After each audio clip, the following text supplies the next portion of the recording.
ఆమె ఇంకెంతో గొప్ప గొప్ప మాటలు మాట్లాడుతుంది. ఏం ఫైదా అది? ఆ? పదవి నాదే, రాజకీయం మాదే, అన్నీ మాయ అని ఏవో తెలంగాణ అంతా సత్యనాశ చేసిర్రు. ఏదో తెలంగాణ తెచ్చిండని చెప్పి సంబరపడితే ఆ? తెలంగాణ అంతా అప్రపాలు చేసిండు. అందరని గరీబులకు అదే సాయం చేయలేడు ఏమమ్మ. ఇది అక్రమ కేసులను పెట్టేశారు అంటున్నారు కదా. ఆ?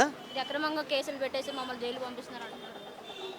అవన్నీ అక్రమాలు కాదు. మీరు చేసిన కథలకు ఇవాళ ఎంతళ్ళు ఎంత పెద్దోళ్ళైనా రాష్ట్రపతుల అసెంబ్లీలు కూడా జైలు పాలైన వాళ్ళు తప్పు చేసినప్పుడు వాళ్ళకే నువ్వు నా ఇంటికి రాలా, నన్నే విసరించాలా అని మాట్లాడితే అది ఎంతవరకు కరెక్టు? ఒక సంవత్సరం కాదు, 2 సంవత్సరాలు నరాయే అంది బాధనిచ్చినావు కాబట్టి నేను అరెస్ట్ చేసాను. నువ్వు వేసింది కూడా రూల్స్ వేసారు కదా. గతంలో అరెస్ట్ చేయమని ఇట్లా ఈడీ చెప్పినప్పుడు ఇప్పుడు మళ్ళీ ఇప్పుడు ఎందుకు ఈడీ మోడీ కేడీ అవన్నీ మాట్లాడుతుంది. ఎలక్షన్ టైంలోనే ఎందుకు అరెస్ట్ చేశారు? అన్నీ నడుతూనే ఉంటాయి, అది కామను. అవన్నీ కామన్ నడుతాయి. మీరు అనుకున్నంత ఈజీగా మీరే తెలియగల అందరికి తెలివి ఉన్నది.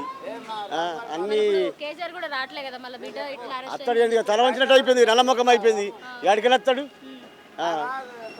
అందరినీ అదిరించి బెదిరించి అంతా నాశనం అంతా చేసారు. ఇప్పుడు నోరు తెరుతున్నారు. ఇప్పుడు అందరూ ఎంపీలు ఎమ్మెల్యేలు కూడా అంతా మారిపోతున్నారు. రాజకీయ పరంగా అనుకుంటున్నారా లేకపోతే పర్సనల్ అట్లా అనుకుంటున్నారా? పర్సనల్ ఏంది, రాజకీయంగా రాజకీయం అట్లున్నది వాళ్ళది. అలా రాజకీయం అట్లున్నది, వాళ్ళు అట్లా వేసిర్రు.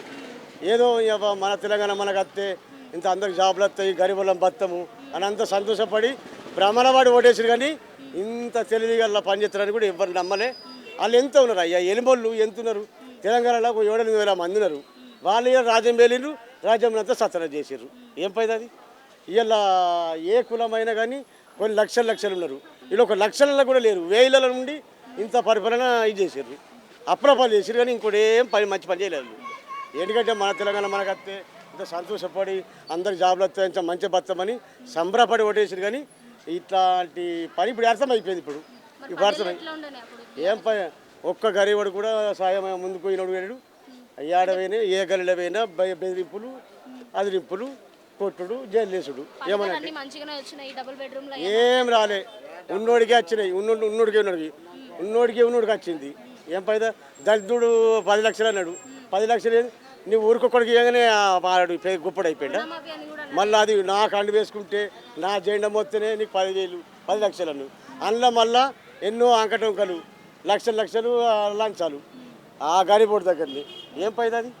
ఏమికి వచ్చిన పని కాదు అది.